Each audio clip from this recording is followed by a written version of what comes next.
Welcome to LifeTalk. I'm Mark Crutcher, president of Life Dynamics, and joining me as usual is my trusty sidekick, Renee Hobbs. Hello. And back again to help us out this week is Stephan Broden from Fair Park Bible Church. Hello, Stephan. Good to be with you Nice again. to be with us.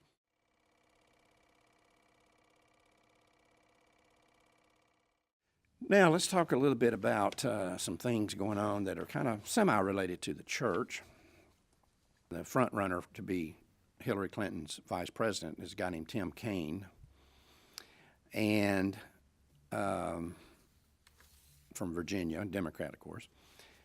On Meet the Press, they were asking him about his stand on abortion. And it says, quote, "I would say people use labels all the time, but I'm kind of a traditional Catholic. I don't like personally, I'm opposed to abortion, and personally, I'm opposed to the death penalty." He goes on and on. "I deeply believe, and not just as a matter of politics, but even as a matter of morality, that matters about reproduction and intimacy and relationships and contraception are in the personal realm. They're moral decisions for individuals to make for themselves. And the last thing we need is government intruding into those personal decisions." People who take this position, this man is an abject coward. And I'm going to tell you why. Any person that would take this position, but in this case a man, he's a coward. Because there's only one reason to be personally opposed to abortion, is you think it's murder. You think it's the taking of a baby's life, right? There's no other reason to be opposed to it. So if you think it's murder, but then you turn right around and say, but I think it ought to be legal. Why isn't the guy on Meet the Press where he made this statement? Why isn't he turning around and saying, okay, you personally believe that the unborn child's a living human being from the moment of conception, which is what you're saying, but then you think it ought to be legal to do it. What other human beings do you think it ought to be legal to kill? Or is this, you just separate the unborn out. Why? Because they have no money, they have no political power, and you don't have to see them get butchered. That's the reason. This man is a coward. Mm-hmm. I have less respect for this guy and for people to take this kind of position than I would have for someone who would sit here and say, I support abortion because I don't think the unborn child's a living human being. That person is wrong on the science, but their logic is correct. If you honestly don't believe that the unborn child's a living human being, then it makes sense for you not to be opposed to abortion. Right. But this is the worst of all possible positions that you can take. They think it's the best position. It makes them seem, inclusive. This is actually the coward's position. This is the coward's creed. I think it's murder, but I think it's okay if people want to do it. I was going to say, I think it's a cop-out, too, though. I think that they would rather come out with this position than just say, let's kill all the babies in the womb. Yeah, that's right. That's what I'm saying. That reinforces my argument that It's a politician's position. Right. And it's insanity. I'm personally against slavery, but I think it's okay for you to own slaves. Yeah. I'm not going to tell you you can't to. own a couple of them. If you want to have a couple of slaves, that's fine. But personally, me and my family, we don't want them. Right, right. I mean, that's a politician's position, and that wins him votes. Mm-hmm. That makes him safe to Hillary. Mm-hmm. And so that's why this man is going forward. And it's crazy. It's irrational. It doesn't make sense. You and I know that, and I think most people recognize that it doesn't. But it's safe for him. And obviously none of us are Catholics here, but I'm going to defend the Catholic Church on this deal. This man is not Catholic. I don't care what anybody says. This man is not a Catholic. John Paul II said you cannot look at abortion as just another issue.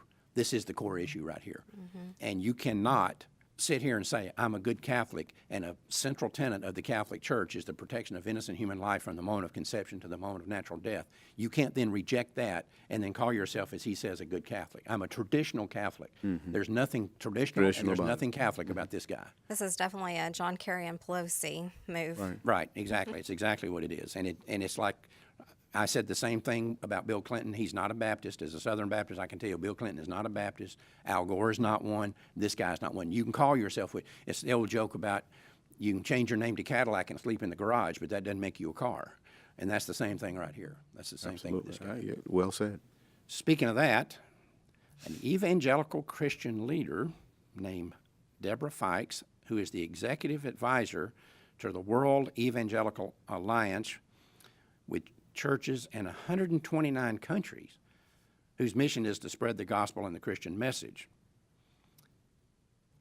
She says, quote, Hillary Clinton is the leader who people of faith are looking for, And we are praying that Sister Hillary and not Mr. Trump will be elected in November.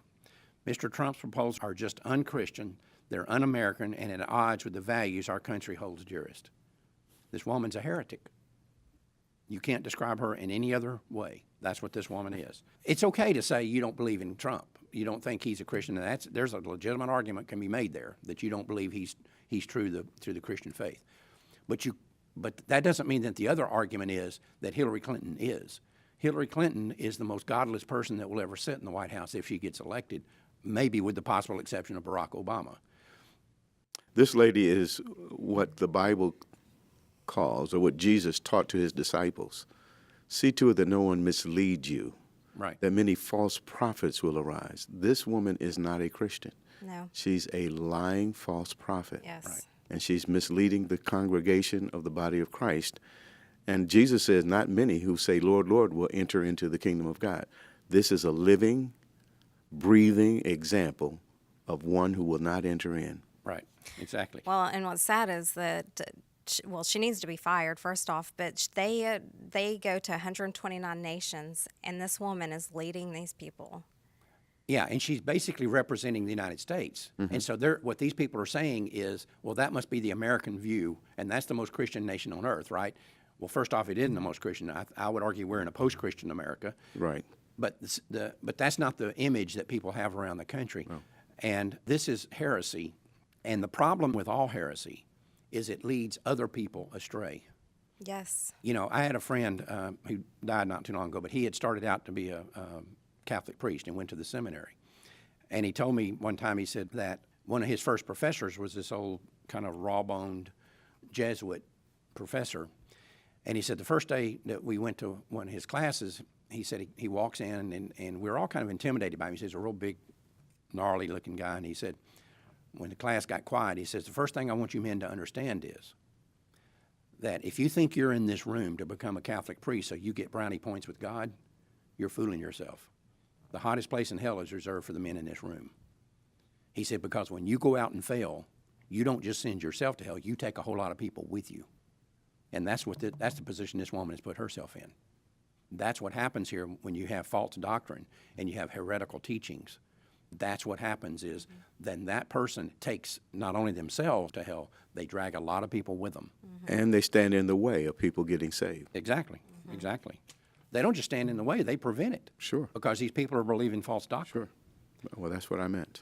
Yeah. Well, you were right there. You hit the nail on the head there, bud.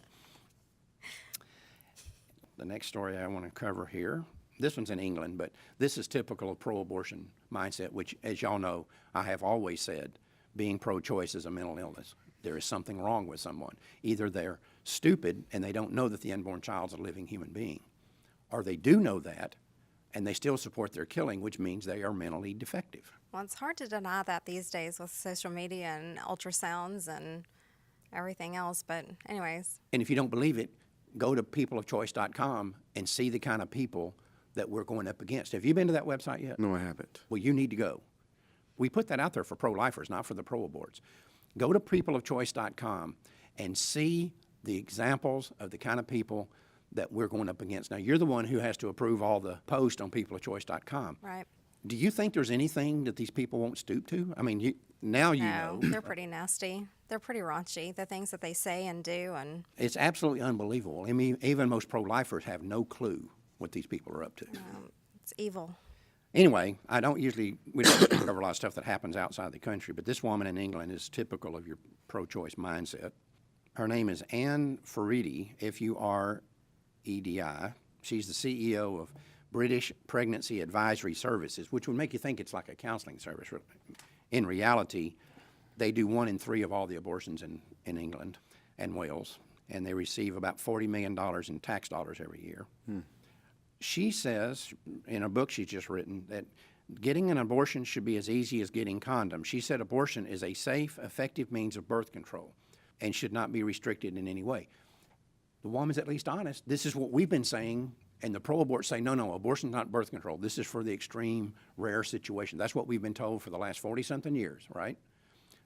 We've always known it was birth control. Certainly. when we sit here and we talk to women who've had 3 and 4 and 5 abortions, they call in here, that's birth control. I don't care what anybody says.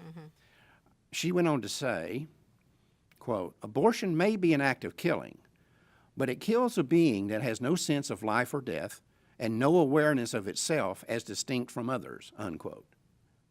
What kind of psychobabble is this? It's, again, leftist dialectic. They're controlling the language. How does she know what the baby feels and what the baby is thinking inside of his mother? But first off, someone that's under general anesthesia is in that same situation. Sure. They're not aware of any life or death issues. They're out, right? They're completely out of it. And we can explain that, but she can't explain that definition and applying it to a baby on the inside who's moving around, hears her mother's voice, responds to the mother's voice. And we've also shown, there's been some tests shown, that you can actually educate children in the womb, that you can actually educate these children while they're still in the womb by talking to them. I don't know that she believes her own rhetoric. I really don't. I think that she's just trying to put that lie out so people Can latch onto it. They'll latch onto it, and it becomes another justification That's for their right. position for killing babies. That's right. So the stigma is not so Not so strong. Right. You're probably right. Because, again, but if she does believe this, then am I nuts to say that these people have a mental disease? If she does believe it, then If there's she something believes wrong. this woman is mentally defective. There's something wrong with her. Lock her up.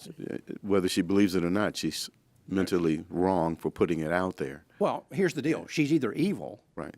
or she's mentally defective. That's the only two options. And evil is an insanity, as far as I'm concerned. It's insanity, of too. sorts.